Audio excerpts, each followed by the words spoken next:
చూడండి బంగారం ఎందాక ఈ పైన 1.13 లక్షల స్థాయిలో 10 గ్రాముల ధర అంటే 1,13,000 10 గ్రాముల ధర ఇప్పుడు దిక్కుతోచని స్థితిలో కొనుగోలుదారులు ఆభరణాల క్రయ విక్రయాలపై ప్రభావం అంతర్జాతీయ సమీకరణాలు మారితేనే తగ్గే అవకాశం.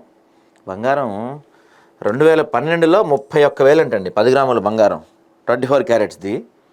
2012 నుంచి ఇప్పుడు చూసుకుంటే 25కి 1,13,210 రూపాయలు ఉంది. ఏమన్నా పెరిగిందా? మధ్యలో 2015లో కొంచెం తగ్గిందండి, ఫస్ట్ టైం ఇది. 2015లో బాగా లీస్ట్కి వచ్చింది. 2017 నుంచి పెరగటం మొదలుపెట్టింది. 2017 నుంచి ఇంకా తగ్గల, ఎక్కడ తగ్గల. 2017 నుంచి పెరుగుతానే ఉంది మొత్తం.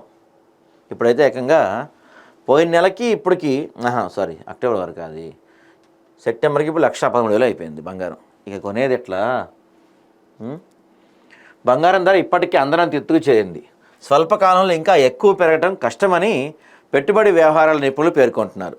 తక్కువ సమయంలోనే 24 క్యారెట్ల 10 గ్రాముల ధర 1,00,000కు పెరిగిన ఆశ్చర్యం లేదని చెప్తున్నారు. డీడాలరైజేషన్ ప్రయత్నాలు, ట్రంప్ సుంకాలు బంగారం ధర కిందకు దిగిరాని పరిస్థితి కల్పిస్తున్నాయంటున్నారు. ధర పెరగడానికి ప్రధాన కారణమే రష్యా ఉక్రెయిన్ యుద్ధం అయినప్పుడు అది ముగియకుండా ఎలా దిగి వస్తున్న ప్రశ్న తలెత్తుతుంది. తాజాగా జపాన్, ఫ్రాన్స్, నేపాల్ దేశాల్లో చోటు చేసుకున్న రాజకీయ పరిణామాలు పసిడిపై ప్రభావం చూపుతున్నాయి. ధర తగ్గకపోగా స్వల్పకాలంలో ఇంకొంత పెరిగే వీలుందని చెప్తున్నారు. ఔన్స్ బంగారం ధర $3,800 వరకు పెరిగి ఆ తర్వాత కొంత దిగిరావచ్చని అంచనా వేస్తున్నారు. ఇప్పుడప్పుడే ఏం దిగేట్టు కనపడలేదండి. మధ్యతరగతి ప్రజలు చాలా, అంటే మిడిల్ క్లాస్ వాళ్ళు ఒకప్పుడు బంగారం కొనేవాళ్ళు, కానీ ఇప్పుడు అసలు బంగారం కొనే పరిస్థితి ఎక్కడా లేదు.